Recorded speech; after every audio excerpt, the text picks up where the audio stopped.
price rise and unemployment? Or is each opposition party simply doing its own thing at the moment? That's going to be the other big question we'll raise tonight.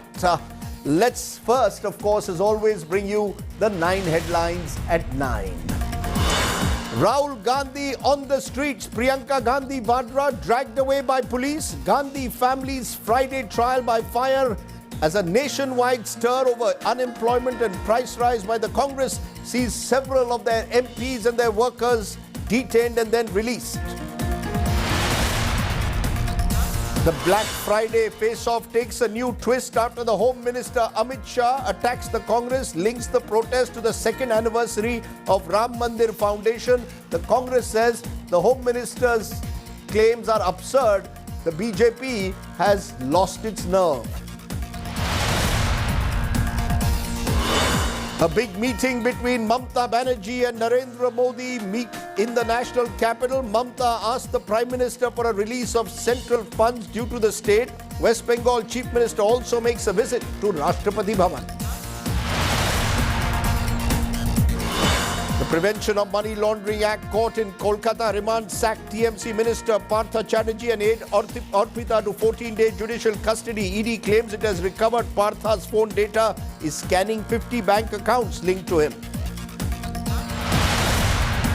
Pakistan provokes on the 3rd anniversary of the Article 370 purge. India today accesses an anti-India campaign that is spreading propaganda. A non-local labourer killed in a grenade attack in Pulwama. Incessant rains continue to lash Kerala. Orange alert issued in 8 districts including Palakkad and Idukki. Chief Minister Pinarayi Vijayan seeks Tamil Nadu Chief Minister's intervention to regulate water discharge from the dam catchment areas at the border. The RBI continues to signal that inflation remains a concern, hikes the repo rate by 50 BPS to 5.40%. Home loans and car loans will get further costlier. And in India's golden streak at the Commonwealth Games in Birmingham, para powerlifter Sudhir bags gold, Murli Sri Shankar wins silver. And China sanctions Nancy Pelosi and her family after the historic visit to Taiwan. Pelosi sends a message from Japan, says won't allow China to isolate the island nation.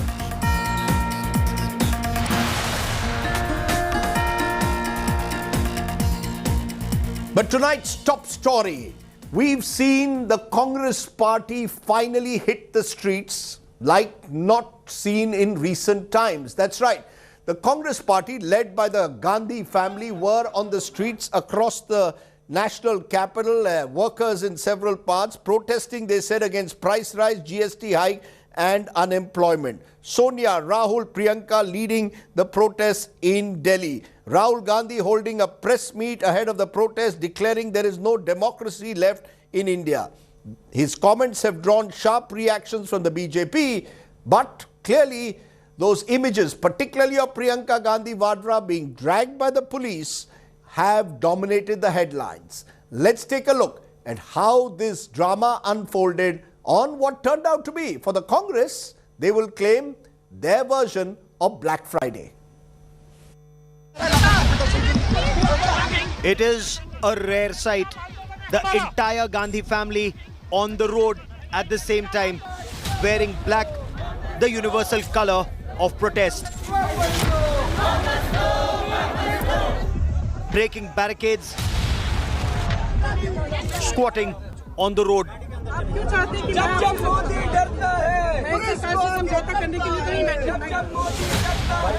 Jostling against the police.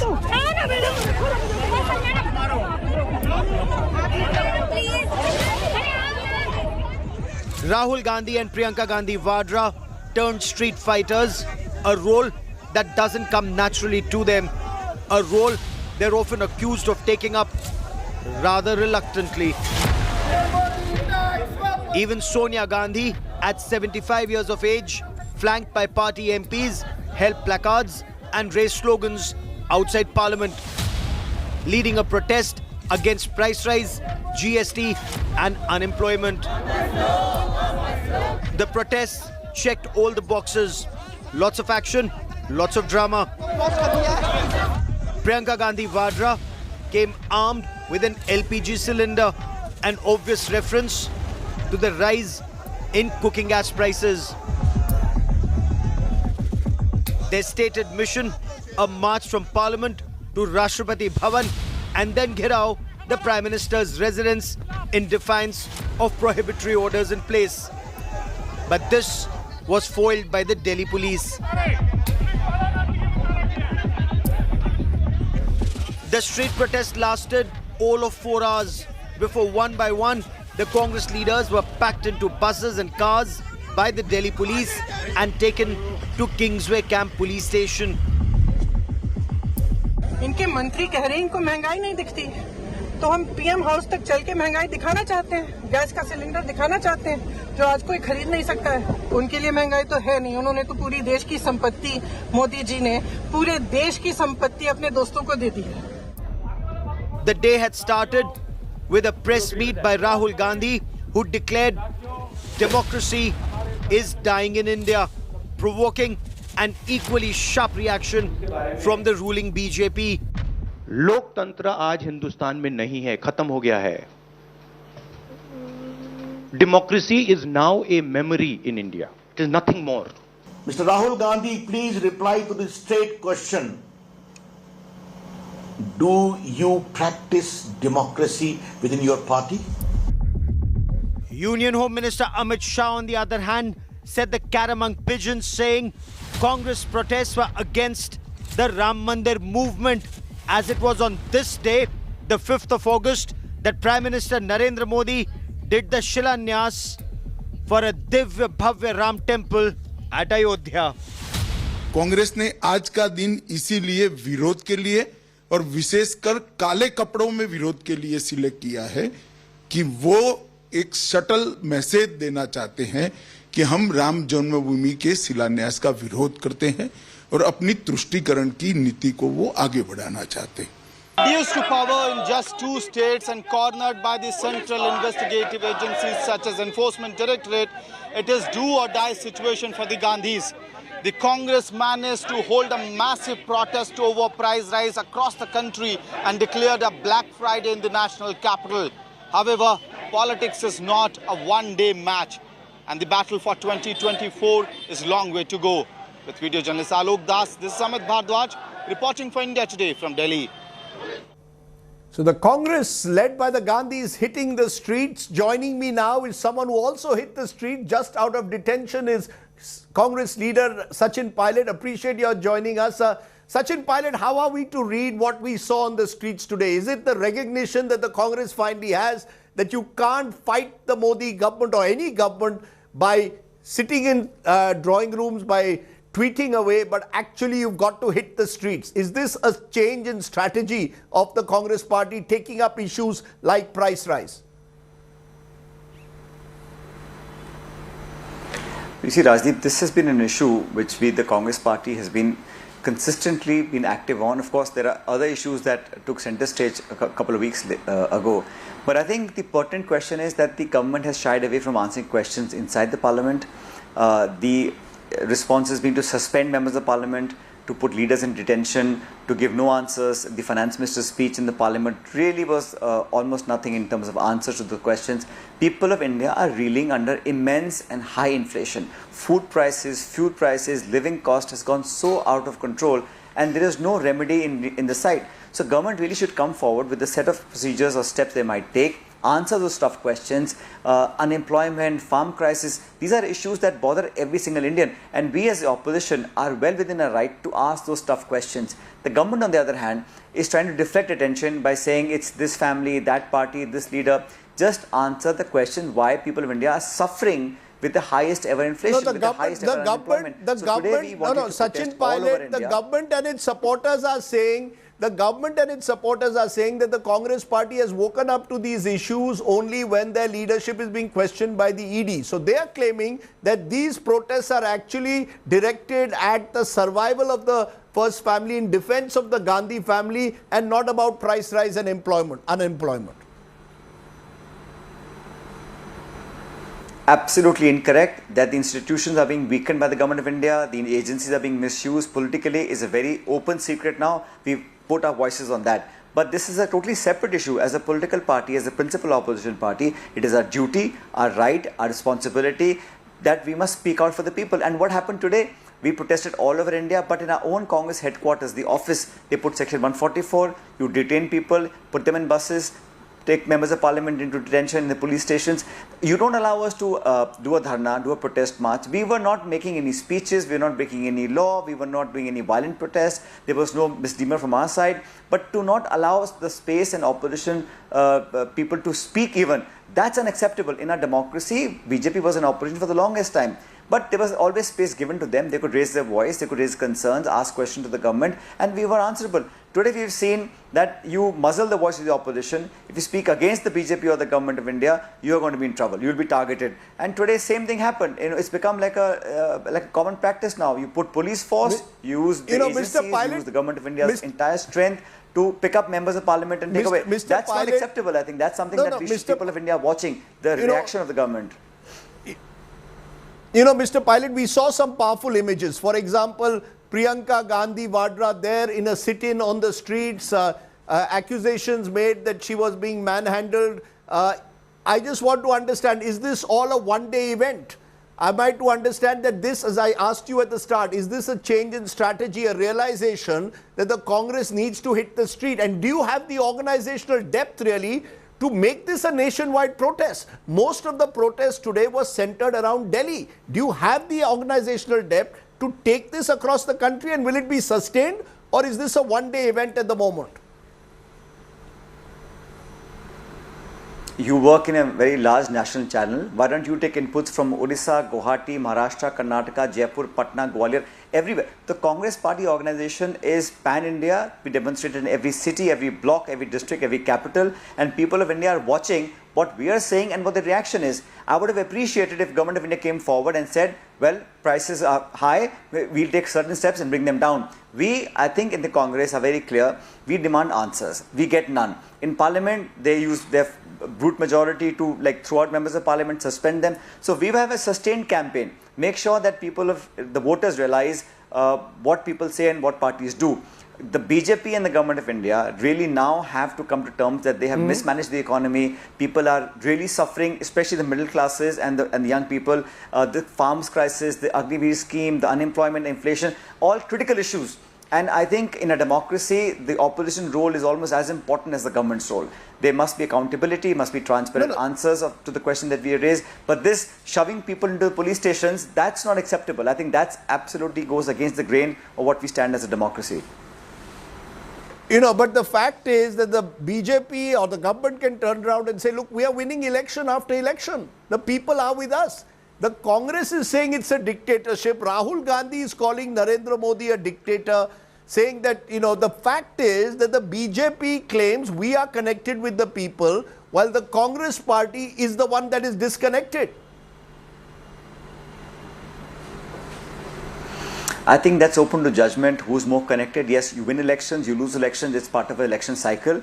I don't claim, to say that we have won all elections, but I can claim that our intent is right. We are in opposition. We fully respect the mandate of the people of India, but we have a responsibility.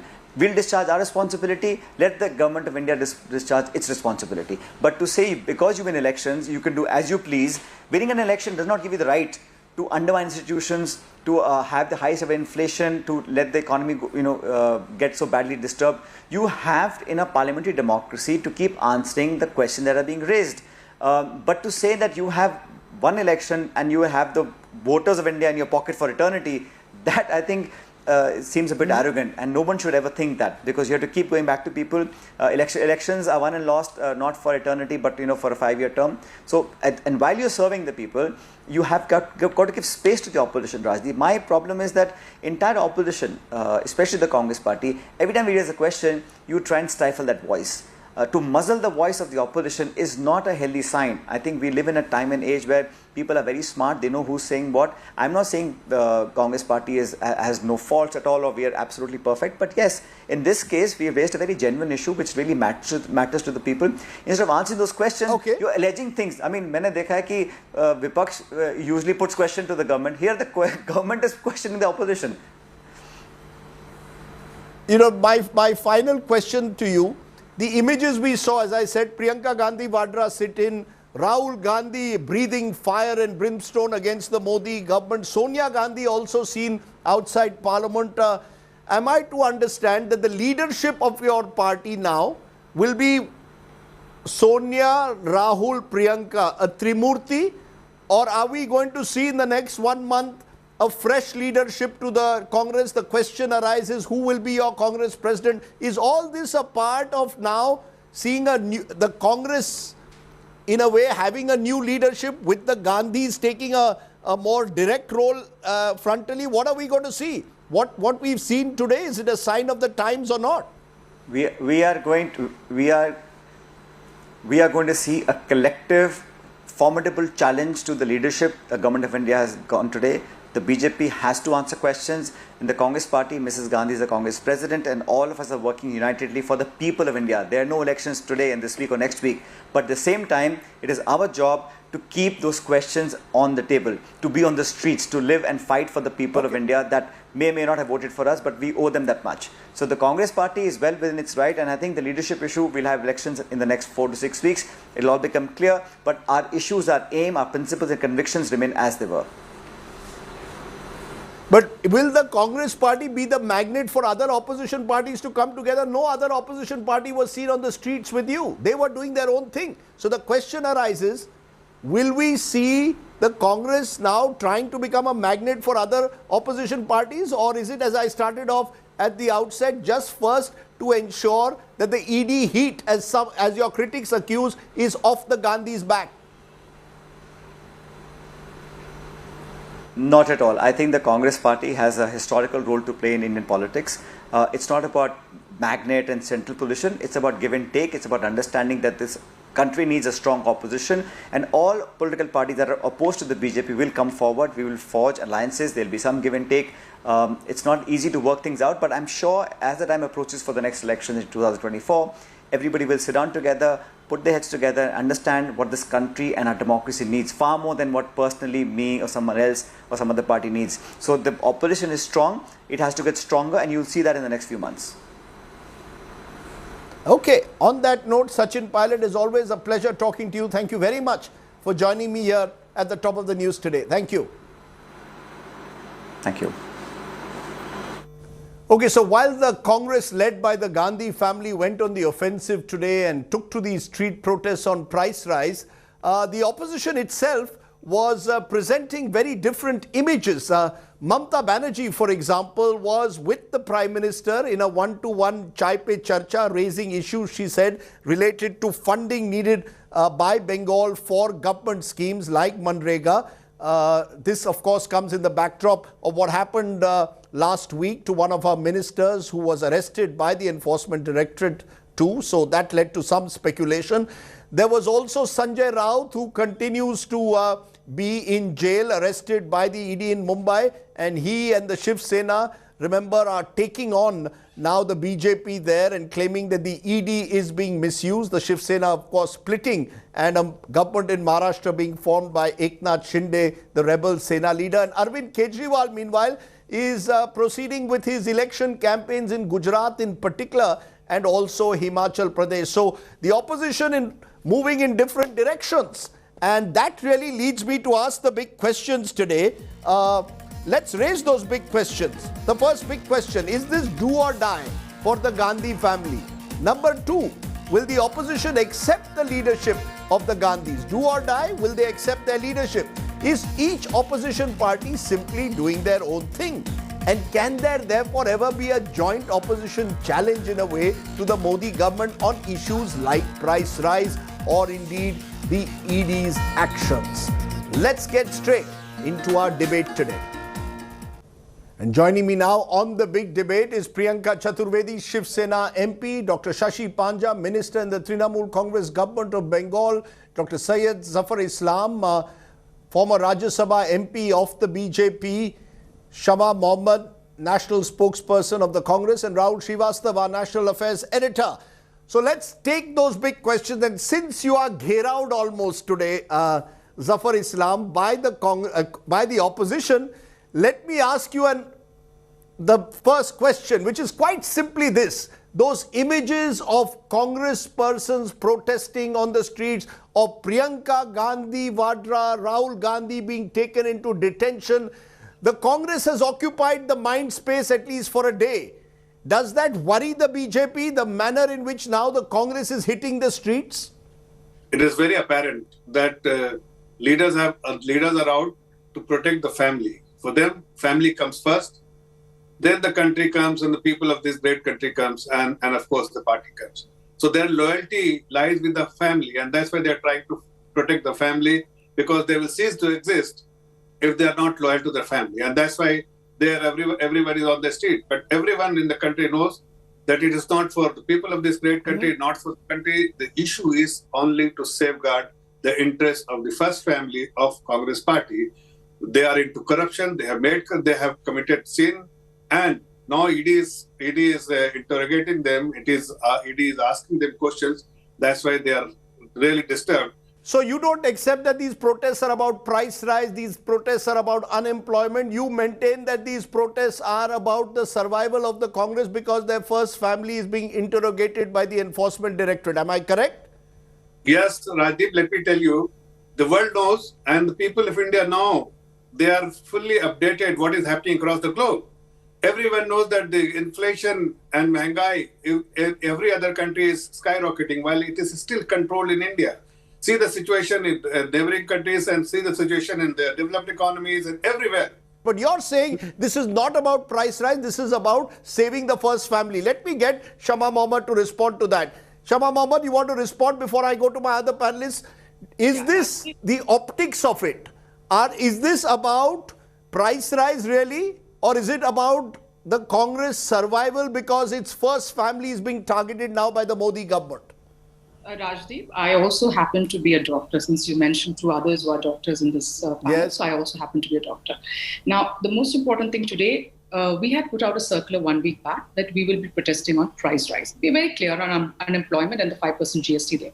So the question arises is, when we were not protesting, all of you all were asking, where is the Congress? Today, Congress is out on the street. And let me tell you, Rajdeep, I fail to understand why one cannot protest in a peaceful manner in a democracy. What is the problem of the Bharatiya Janata Party? What does Mr. Modi fear? Of course, we were protesting price rise. I was, in fact, at AICC, Rajdeep.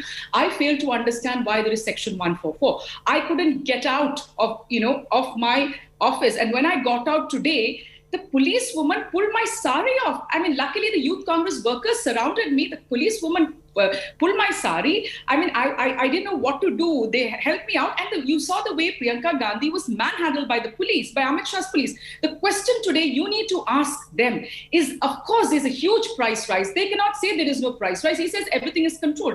When did the gas price start increasing? From 410 to 1,053? Dr. Shama Mohammed, prices have been rising for months. It's only now it appears that the Congress is mobilizing itself, and that too principally in Delhi.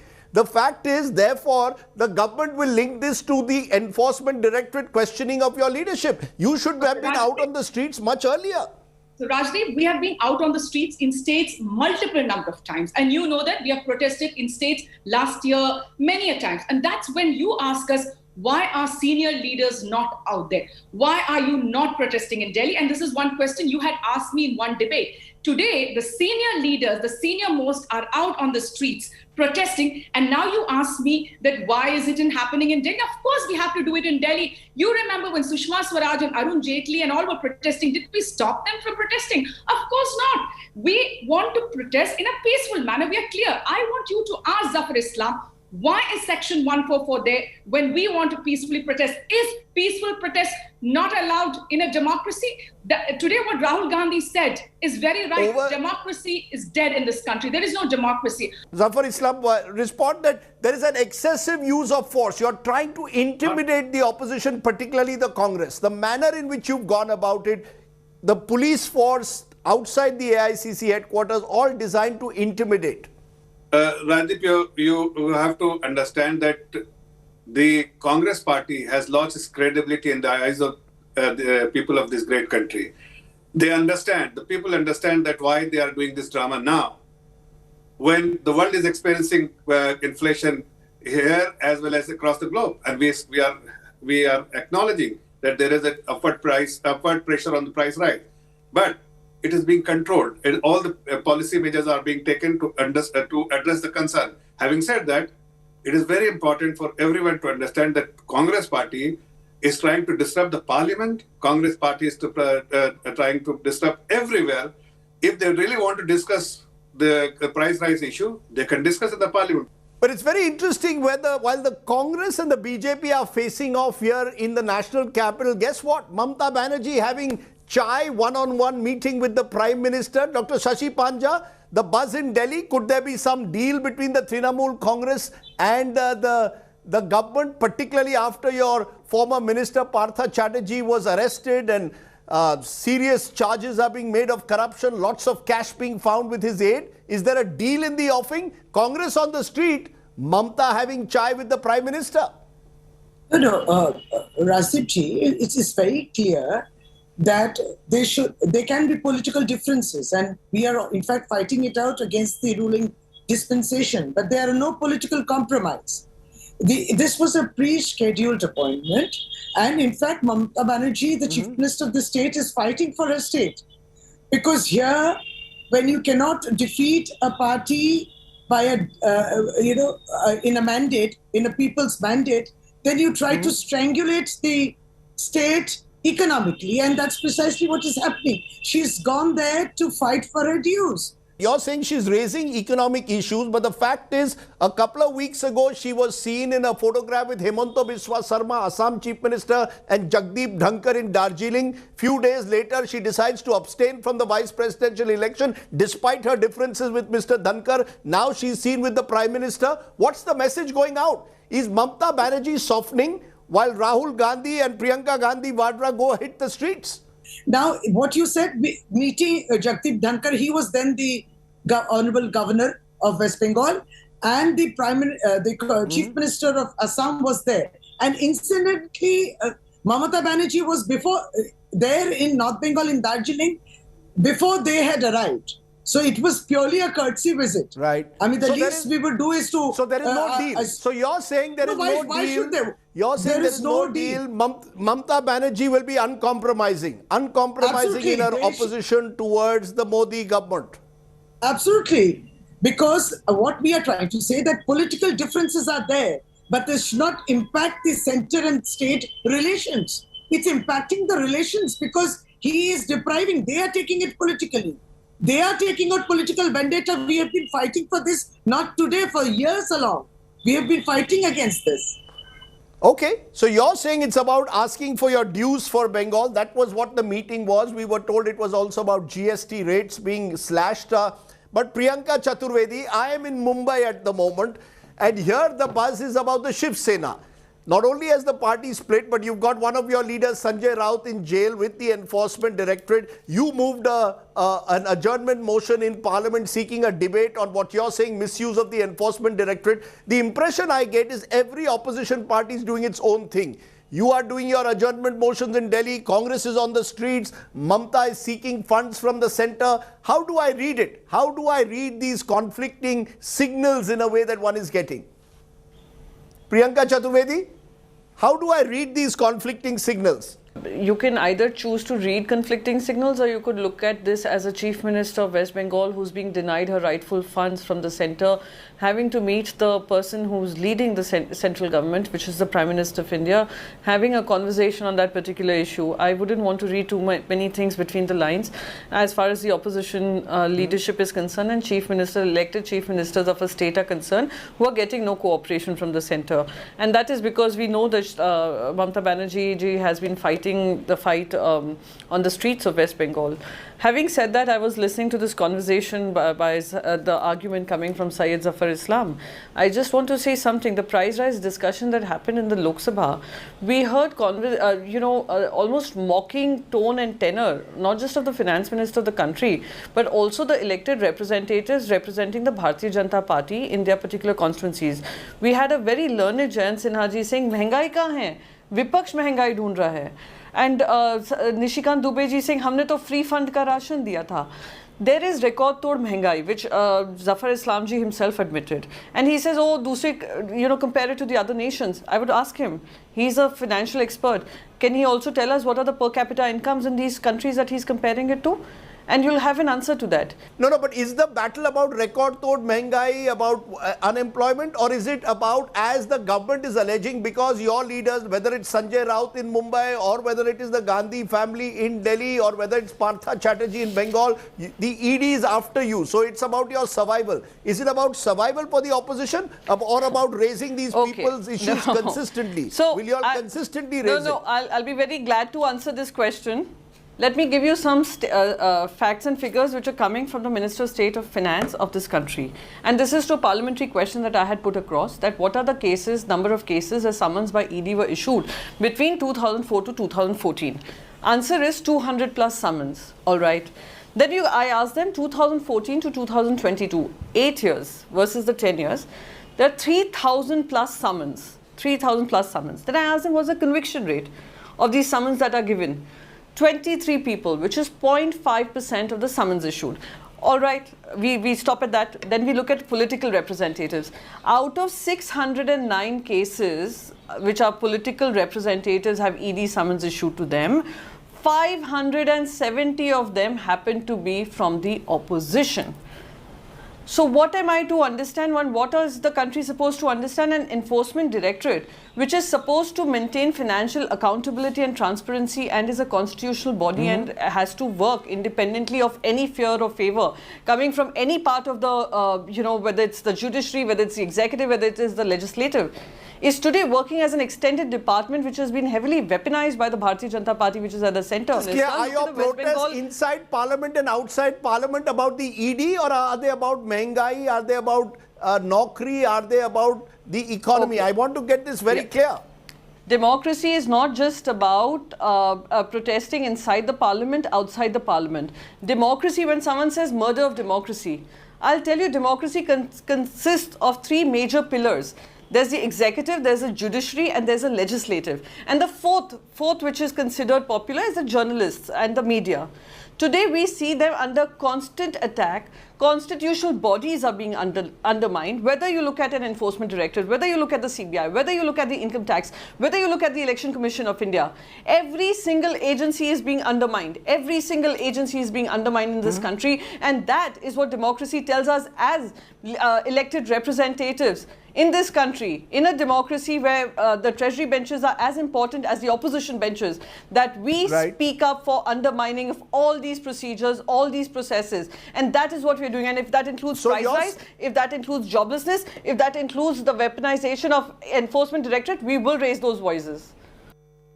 Okay, so these are multiple issues you're claiming to raise. Rahul Srivastav, how do you see it? Do you see this as the opposition finally realizing that the only way to fight, in a way, the Modi government, or fight for their own survival, is to hit the street? And you can't simply now either tweet about it, but you're going to have to do something more. In that sense, the Congress seems to have realized, der aaya durust aaye, that you've got to hit the street, including their leaders. You can't fight politics in the drawing room anymore. Rajdeep, it's always said that the floors of democracy are made from the dust of the villages.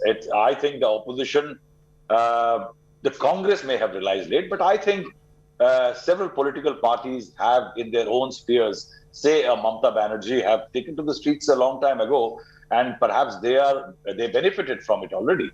The last election in Bengal was a classic example that when a party is on the streets, it does manage to do much better. Syed Zafar Islam, you're listening to these various voices from the opposition. Rahul is not the opposition, he's giving us the objective perspective, but the sense we are getting is that the opposition is finding a voice and the government wants to in some way silence it. That's the charge made against your government. That the figures, for example, that Priyanka Chaturvedi gave, where a majority of the ED cases, for example, are to target you. How do you respond? Rajdeep, it is a baseless allegation, first of all. Second, this people who have committed crime, people who have committed deeply into corruption, they will have to face the music. Earlier, the understanding was, tum bhi khao, main bhi khao. But today, there's a government who is extremely critical about corruption. Zero tolerance on corruption, and that is something which is so apparent that we are allowing agencies without any interference, that whenever you have the evidence, when you have the lead, when you have enough evidence, then you must, they are catching those individuals who have committed crime or corruption in the past. Like, for instance, just see, Priyanka Chaturvedi was talking about a finance minister and her speech, and also some of our colleagues, she mentioned that what did they speak on the floor of the parliament. But just see Sanjay Raut, see the video. I mean, what is he trying to do? Is he a Robin Hood? Or has he won some medal for the country? I mean, he is being interrogated for corruption he has committed. And see the kind of body language. That only suggests that earlier government, there was complete tolerance on corruption, but there is zero tolerance on corruption now. Yes, Priyanka Chaturvedi, you want to make a quick observation? Very, very small observation. He was talking about Sanjay Raut ji. Sanjay Raut ji was, the visuals seem to have really disturbed Bharatiya Janata Party clearly, and they seem to have forgotten that those who they've used ED tactics on and almost arm twisted them to sit in their laps and become a part of the Bharatiya Janata Party is right now the sitting Chief Minister of Assam. Ask him to speak about Sardesai scam. Ask him to speak about the Louis Berger scam. There's so many. Suvendu Adhikari ji, I can name so many people. In fact, Nitin Gadkari ji is on record saying, जो Bharatiya Janata party में शामिल होता है उस पे हम washing machine चालू कर देते हैं, वो उनके दाग धुल जाते हैं. That means these are dags put out of convenience to be able to pressurize, arm twist democracy and enforce democracy model to be implemented by the Bharatiya Janata Party. I have given you numbers. Numbers speak for themselves. I have also given you examples of how ED inquiries go into a cold storage as soon as these people join the Bharatiya Janata Party. So, you know, his entire charge sounds ridiculous. While today Sanjay Raut ji is facing all these charges because he refused to cow down to this kind of bullying tactics. And there are those, Maharashtra is a prime example, there are those who were facing there will be those, of course, who will say there is no smoke. The Bharatiya Janata Party are seeing their entire slate cleaned up for the ED charges. But there will be, of course, those who will say there is no smoke without fire in the cases that the ED has filed. But, you know, Shama Mohammed, let's return to where we started. Are we to understand that the Congress party now will persistently take up these issues? Will price rise, unemployment now become the calling cards? We are told of a Bharat Jodo Yatra that Rahul Gandhi intends to initiate from October. Is the Congress also realizing you cannot fight politics sitting in a drawing room? Let's be very clear. You may argue that the Congress has been out on the street. The criticism is still there that far too many of your leaders have never really hit the streets consistently. Rajdeep, I just want to remind Zafar that not allowing Parliament to function is also a form of democracy, was told by Sushma Swaraj, none other than her. So let's understand very importantly, he keeps saying ED, corrupt. I mean, who is the only politician who was convicted in 2011 and who went to jail for corruption is Yediyurappa from the Bharatiya Janata Party. I mean, none of our politicians have been convicted like Yediyurappa has been put behind bars. And the other thing which we really want to clarify today is he keeps talking about ED and our leaders. Our leaders were called for questioning, both Sonia Gandhi as well as Rahul ji. Both of them went to the ED. Rahul ji, in fact, for 5 days, 50 hours, Mrs. Gandhi for 2 days. And in fact, she said, do you want to ask me more questions? I'm ready to come. So this is the way. So we are not hindering their investigation in any form. And the other important aspect is, now, let me tell him that a question asked in the parliament that how many youths were given jobs from 2014 to now. how many of them applied? And the Parliament's answer is 22 crore youth applied for jobs from then, 2014 to now, and the government could only give 7.2 lakh jobs from a man who promised 2 crore jobs a year. So, of course, we will fight for unemployment. Another thing, whenever we talk about gas prices, every time they come and say, we have the PM Awas Yojana. I'll give him another important information. In the last 5 years, 4.13 crore people could not afford a single refill of LPG. This is again an answer from the Parliament, while 7.67 crore people refilled it only once. Of course, we are going to fight for this. Ma'am, I asked you a question. Am I to understand that you will hit the street? I just want to therefore put across what Amit Shah has just said. Just a minute. Amit Shah today has said that Narendra Modi did the Ram Mandir Shilanyas this year and this day last year, and therefore the Congress's black dress protest is against the Mandir. This is what Amit Shah is saying. Listen to what Amit Shah said, that this is not a Black Day protest about prices, this is against the Prime Minister and the Mandir. And Yogi Adityanath is also now calling the protest anti-Mandir. So new spin, good spin bowling being done by the BJP is all I can say. Listening to what Amit Shah said. आज ही के दिन इस देश के प्रधानमंत्री श्री नरेंद्र मोदी जी ने राम जन्मभूमि का शिलान्यास किया था।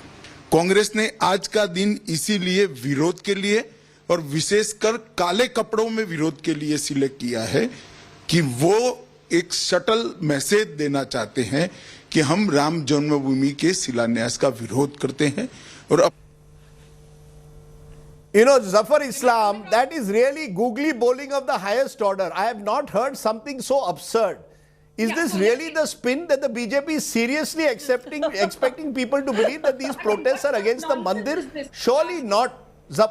No, just a minute. Let Zafar Islam respond, please. Rajdeep. Zafar bhai? Yes. Yeah, I respond to that. You have seen Congress, you just do a back testing of their approach and their statement and what they have said in the past. And you will get to know that they were totally anti. And that's why the Honorable Home Minister has acknowledged, and everybody has acknowledged that they have chosen the date, particularly because this is the date which coincides with the date where the Shilanyas of Ram Mandir was decided. I am amazed, Zafar Islam. You're saying this with a straight face. Rahul Srivastava. I mean, I thought that, just a minute, Rahul Srivastava, the BJP is a very intelligent party. But really, for the BJP to link this now to anti-Mandir protest, is the BJP seriously unnerved, Rahul Srivastava? Is this a sign of some nervousness? Absolutely. See, Rajdeep, I think this is not sign of nerves. I think if there is a method behind what is being done. See, in politics, we don't have clean cupboards. We have skeletons one way or the other. And I think if an ED knocks at your door or my door, they will always find something. It can even be spit and run. The problem here is if you see Shiv Sena, there is Sanjay Raut being targeted. I think it's primarily because somewhere the BJP and the center, the BJP wants to dismantle the core of the Shiv Sena. No, Rahul, I am referring to Amit Shah's statement saying these protests today were anti-Mandir. Now, I just want to tell you one thing. The country remembers November 9, 2019. That is when the Supreme Court verdict came on Ram Mandir judgment. And that is something that came via the Supreme Court. It did not come via Bharatiya Janata Party's efforts. It was a collective effort of whether it's Shiv Sena, Bharatiya Janata Party or whichever other political party. This was a win for the temple.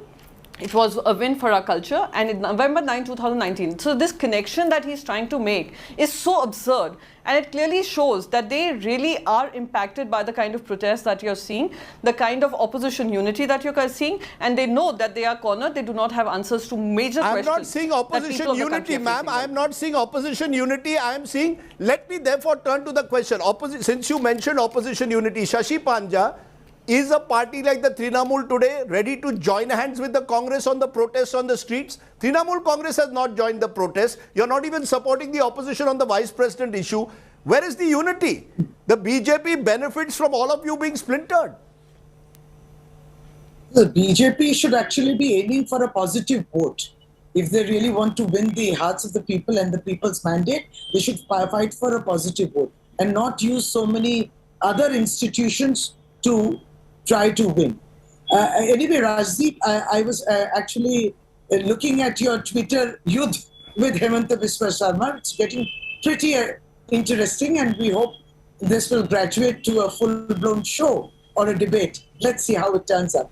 But having said that, opposition unity will none of always you be are there. answering my questions today. No, I'm answering. I'm sorry, Mamata ma'am. None of you are Banerjee answering my has question. I asked you a Mamata question. Banerjee Are has you said- ready to lead protest? Just a minute. The Congress has hit the we are going streets. to be a Are you all worker. ready to join them? We are joining every. Have you seen the parliament? When actually the parliament was allowed to function to raise the issue, did you see the floor of the parliament? The entire opposition was together fighting on price rise and people's issues. So the opposition is extremely united. We may differ on vice presidential issues. You see, we differed even on not from the opposition parties, but on the president who got elected. Today, Mamata Banerjee has gone and she has visited the honorable president of the country. So, there can be certain issues on which we may differ. That doesn't mean the opposition is disunited. And Mamata Banerjee has always said, but there is a question. I am a soldier. There is I will a question, be standing ma'am. at the rear Okay. of the line. Okay. I will be standing at the rear I of the want line, to know she though, has Rahul Srivastava, 30 seconds. Kaun banega challenger? Somewhere in all these protests, are we seeing each political party positioning themselves ahead of 2024? Congress saying we are hitting the streets on price rise. The Shiv Sena saying we will take on the Enforcement Directorate and their excesses. The Trinamool Congress saying we are a party which is a party of soldiers that takes on the BJP. Are we seeing Kaun banega challenger playing out again? Yes, Rajdeep, there is definitely the decline of the Congress and regional players doing better in challenging the BJP. Definitely there is a race on. Say, for example, Mamata Banerjee tweaking her policy right after the raids on her ministers, and also perhaps realizing that she has got a long way ahead as far as the Bengal elections are concerned. Importantly, I think what the Congress is doing is perhaps realizing that hitting the streets is important. One, it has to remain the principal opposition party. Second, within the Congress, there the public perception that the Congress is not fighting for the first family, but for the people. That impression is a second element. The third is, I think, what's going to happen in the Congress is the next 1 month. As far as the leadership issue, when did you see Sonia Gandhi going into the floor of the House, well of the House? When did you see protests like this? I think the Congress first family is settling that debate also. So there is definitely a battle on. Idea, Rajdeep, behind these ED raids is discrediting your opponents basically to a point and raise questions about the core leaderships of the party, that this is what they are about. And that is why today equating the protest of the Congress to the Ram Mandir Foundation element. I will now ask one last question to you, Zafar Islam. Today I got into a Twitter battle of sorts with Hemanta Biswa Sarma because in the morning I raised, why not Rahul Gandhi and Narendra Modi have an open debate? I just mentioned it when Rahul Gandhi had his press conference. Hemanta Biswa Sarma said that I will send a Zilla Parishad leader to take on Rahul Gandhi. I don't need Prime Minister Modi is way above Rahul Gandhi. Just a minute, ma'am, now. Zafar Islam, are you ready for a full debate? Narendra Modi versus either Rahul Gandhi or Mamata Banerjee or an Arvind Kejriwal? Should we have a proper debate on all these issues from price rise to the economy? Are you ready for it or not? Let me respond to this. Let me respond to the Rajdeep. First of all, it is not a hidden fact that Mr. Sarma has worked very closely with Rahul Gandhi, and he understands him through and through. What is his intelligence level? What is his how much he can really debate with the Honorable Prime Minister? And that based on his understanding, based on his experience, he has stated something which probably he thinks is the best fit for a Zilla Parishad. So we will have no debate, no press conference. So we will have no debate between our top leaders, and we will not have a press conference of the Prime Minister for that many years as the Prime Minister. Okay, I seem to have struck a raw nerve by saying that. I've struck a raw nerve. I struck a raw nerve this morning by suggesting there could be an open debate. I've struck a raw nerve by mentioning the word press conference. Let's leave it there. Yes. Let's leave it there. Okay, this is supposed to be news without the noise. Sometimes it is noise. I appreciate, though, all my guests joining us. Temperatures are rising clearly on the street and in the studio today. Thank you all very much for joining me. Okay, you're watching the news today. Let's take a break. On the other side, we'll turn to our good news today story. It comes tonight from Kerala. We'll tell you more on why this person is our good news story.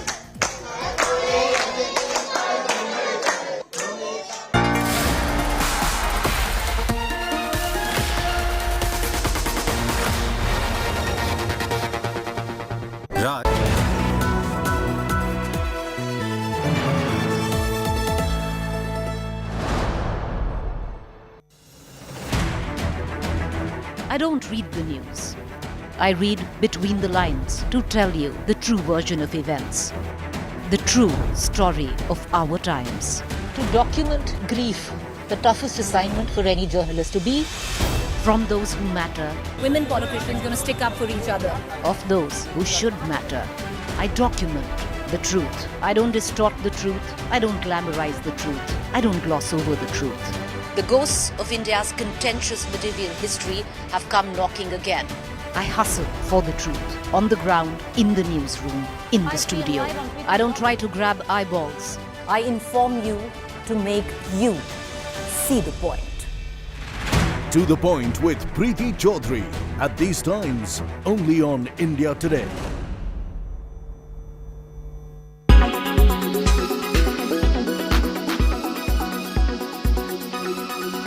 We've just concluded the historic 5G spectrum auctions. How satisfied are you with the outcome of this, and what is its significance? See, the 5G spectrum auction has concluded with good success. It's a reflection of Prime Minister Shri Narendra Modi ji's reform program. In September last year, he set out a very important structural and procedural reform. He followed it up with reforms in WPC, which is the spectrum management body of the country. Then there were reforms in how telecom towers are set, how the optical fiber cable which has to be laid, so what are the ROW permissions. So there is a whole series of reforms across the gamut of telecom sector, and what we see today, the result of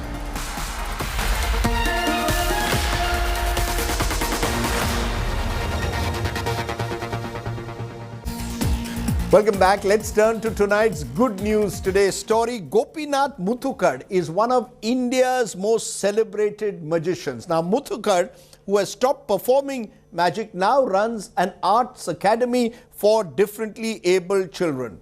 His motto, magic with a mission. Take a look at tonight's good news today story.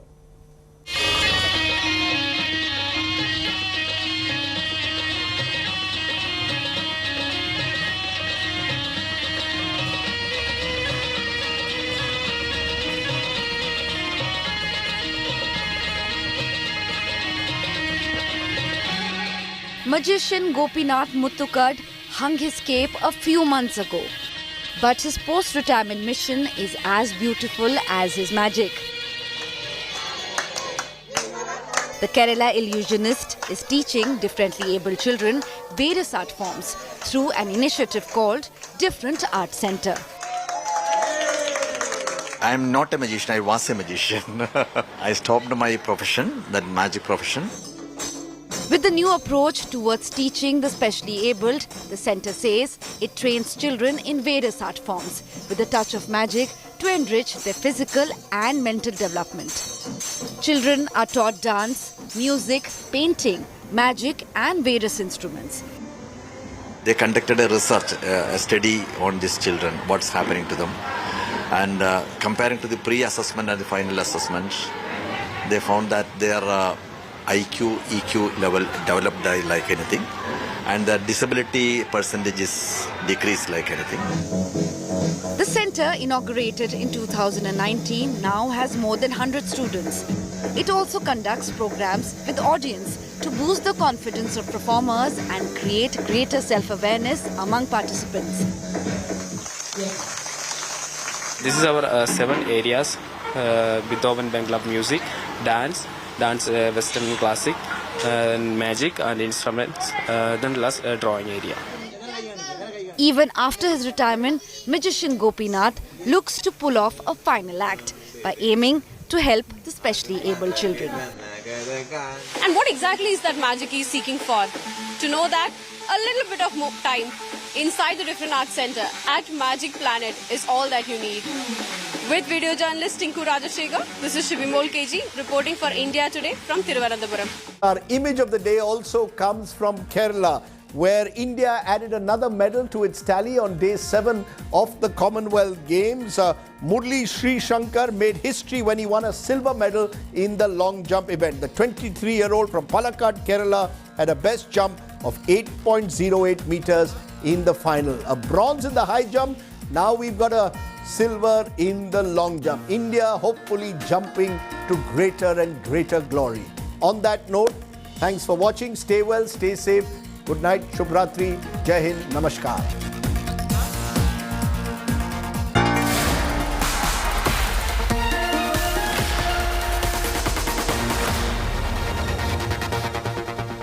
Raj.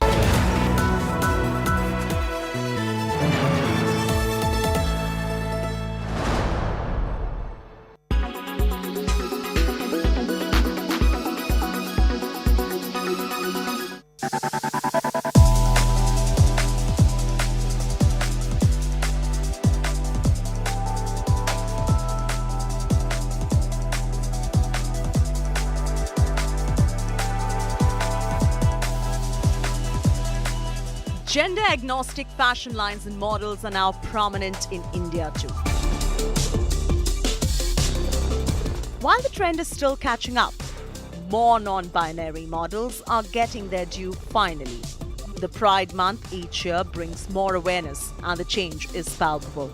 Fashion seems to be breaking the gender barrier, right? And I think a lot of that credit goes to people like Ranveer Singh, who are massively looked upon, looked up to by this particular generation. The fact that he breaks stereotypes and he's not conforming to this whole idea is great. So people say if he can do it, so can we. And which is so ironic in India because our royals, our Rajas and Maharajas were always wearing these very sort of flowy, clothes, which today, well, could have been considered feminine, but that was part of how we were. In fact, even like jewelry and men with so much jewelry and stuff was very part of our Rajas and Maharajas and the royal culture. So I'm glad today we're coming back to this point where, that whole thing in the middle where we went through saying skirts are for women and shirts and pants are for men is sort of dissolving, and that's incredible. Fashion is a means of self-expression and new social constructs in order to bring about sartorial changes as well. Whether it is the Indian kurta or the dhoti or the angarakhas, Indian tradition has always had elements of gender fluidity. Today it is the printed pants, bomber jackets, tees, all screaming gender fluidity.